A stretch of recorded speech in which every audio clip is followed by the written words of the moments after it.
Hey guys, welcome to PhoneArena's in-depth video review of the Nokia E73 Mode, which is currently available right now through T-Mobile. It actually follows after the Nokia E71 and E72, and it's an S60 3rd edition device, and it's very rare that we see these type of handsets come out here in the United States.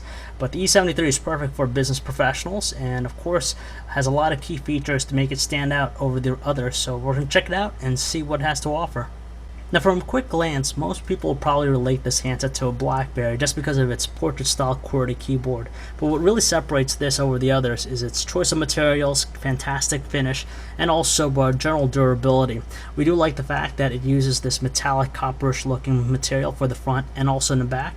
You get a really high sense of a high premium finish to it with the materials that they use. On top of that, it's very streamlined, very thin, so it makes it really easy to slip into the pocket. And finally, there's a little bit of weight to it, but it's warranted because it gives the handset a very sturdy feel overall. If you happen to check out our Nokia E72 review, you'll probably notice that the E73 is quite similar except for some minor redesigns. First of all, it sports a 2.4-inch QVGA display with support for 16 million colors. It handles well pretty much in any lighting condition. Even though it might have a smaller size screen, the QVGA resolution allows text to be easily seen. Right below, you have a slight redesign of the layout of the buttons. The dedicated buttons, they're now all flush, and it still utilizes the same D-pad and also optical pad in the middle, so you can choose which option you want to go with as far as navigating. Below that, you have the portrait-style QWERTY keyboard, same exact layout and feel.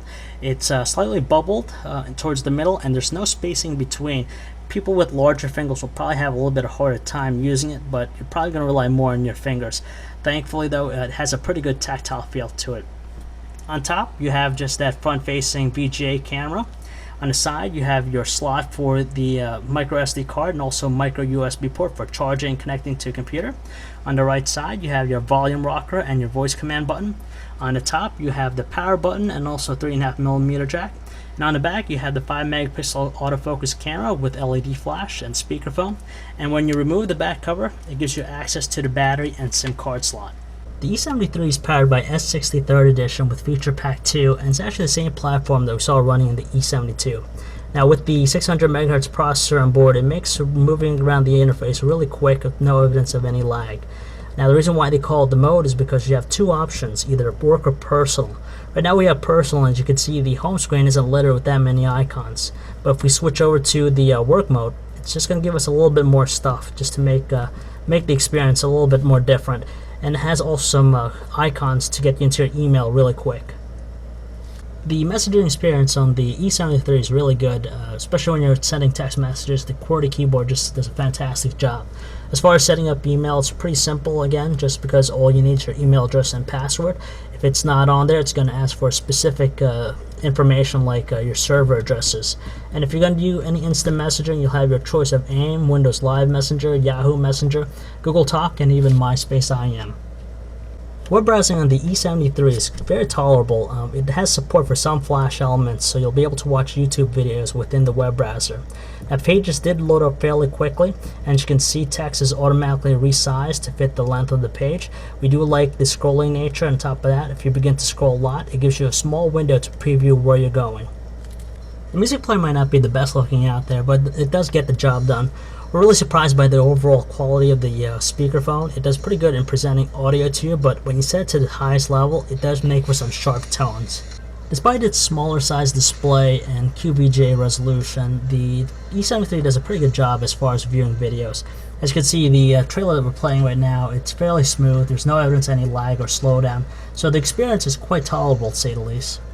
When it comes to taking photos on the E73, we're really stunned by the performance out of the 5-megapixel autofocus camera.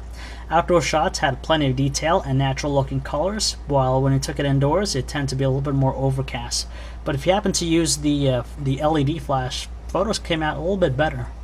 And you could even use the front-facing VGA camera to take self-portraits of yourself, but we find it more useful when using applications like Frank to do video chat. In-call quality was more than passable in the E73.